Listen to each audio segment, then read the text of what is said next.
such a thing. But Hey guys, it's God Bars here, the self-proclaimed hip-hop historian, and this is the 160th episode of my series where I grab a vinyl from my collection, talk about why I love it, what influence it has, and what its place is in the grand scheme of hip-hop. So, as I mentioned a few uploads ago, with this set of LPs, I'm really trying to knock out a few high-profile legends I either haven't gotten around to or hadn't found a vinyl for until recently, especially for West Coast hip hop.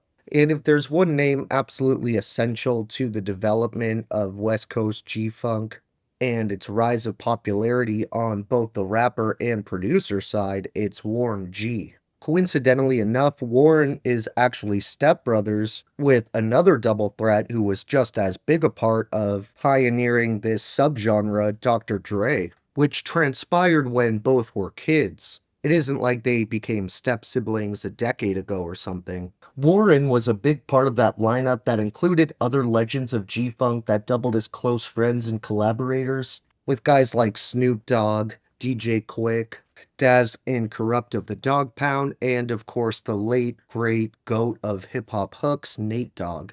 Nate and Warren would work a number of times together throughout their respective careers, but the most successful and well-known collaboration these two legends dropped is without a doubt Regulate, the lead single and title track for this album, Regulate G-Funk Era. This song is one of the most popular G-Funk songs out there, and the trade-off between Nate's melodic flow and Warren's smooth rhymes never get old.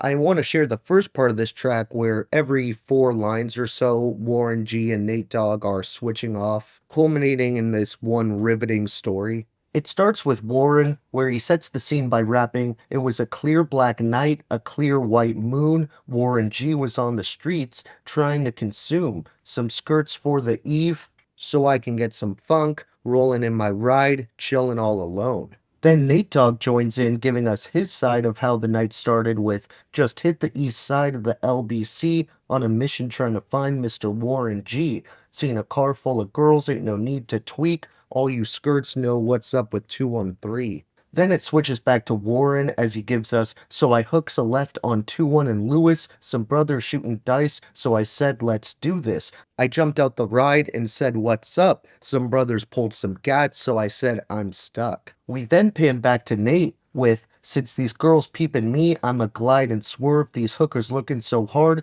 they straight hit the curb. On to bigger, better things than some horny tricks. I see my homie and some suckers all in his mix." So at this point, we go back to Warren G, but the stories are basically intertwined. And he raps, "I'm getting jacked, I'm breaking myself. I can't believe they taken Warren's wealth. They took my rings, they took my Rolex. I looked at the brothers, said, damn, what's next?" However, Nate Dogg is closing in at this point, and he lets us know he means business with, "They got my homie hemmed up, and they all around. Can't none of them see him if they going straight pound for pound.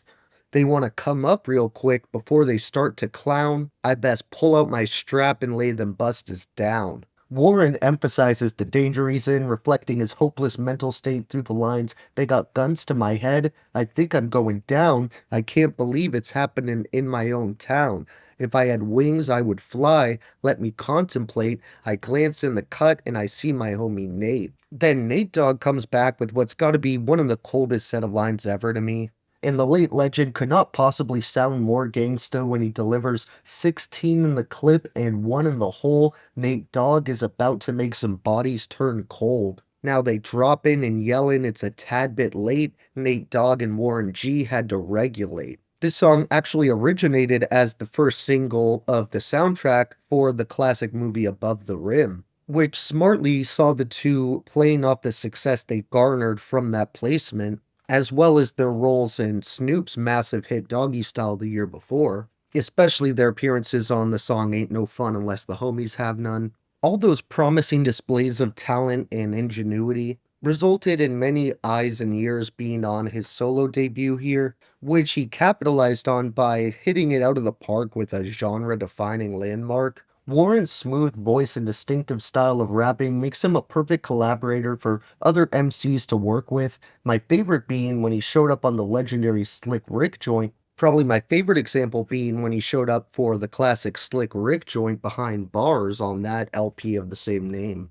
But back to G-Funk and the musical giants behind it, DJ Quake is someone I've discussed on the channel before, as he was a massive pioneer in this exact same section of hip-hop, and he also happened to work at a high level as both an MC and a producer. And Warren G is a similar situation who deserves to be brought up in those same conversations, as he created every single beat for his debut LP here, and many of the sounds and styles he plays with are what we know as now as prototypical G-Funk. Of course, albums like The Chronic already existed, but I think something Warren excelled at was really pushing this West Coast sound forward, yet still making it enjoyable and easy to listen to. The element of danger and situations that can be dicey to navigate are still there, but the more grimy and somewhat dusty feel of the early 90s is traded in for a more calm, cool, and laid-back approach. He knew how to match this demeanor in his production style as well, giving us a group of funky instrumentals that really make you feel like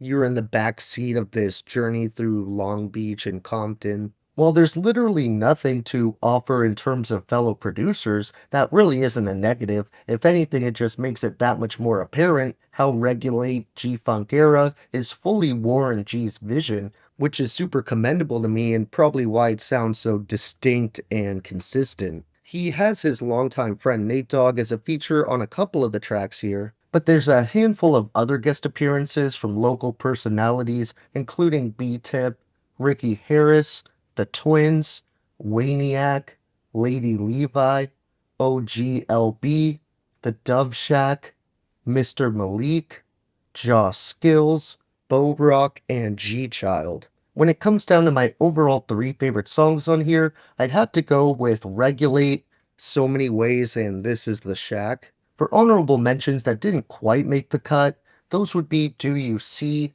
Recognize, Super Soul Sis, This DJ, What's Next, and You Don't Stop, and Running with No Brakes. Thank you for watching my 160th video. Next time, we're going to cover another trio that made their mark in the 90s, but one member would reinvent themselves for a totally different act in the 2010s, which I actually covered on the channel way back at the start. So look out for that one, and if you enjoyed, be sure to like, subscribe, and let me know what your favorite songs off of this Long Beach landmark are. Don't forget to have a great day, and I'll see you next time, okay? Alright.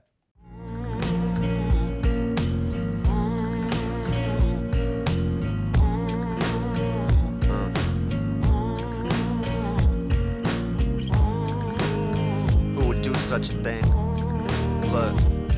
Look, I stand in the flame of a feeling we call pain. Father's Day mug, little hand shaped in clay. Carrier planes flew overhead in pockets.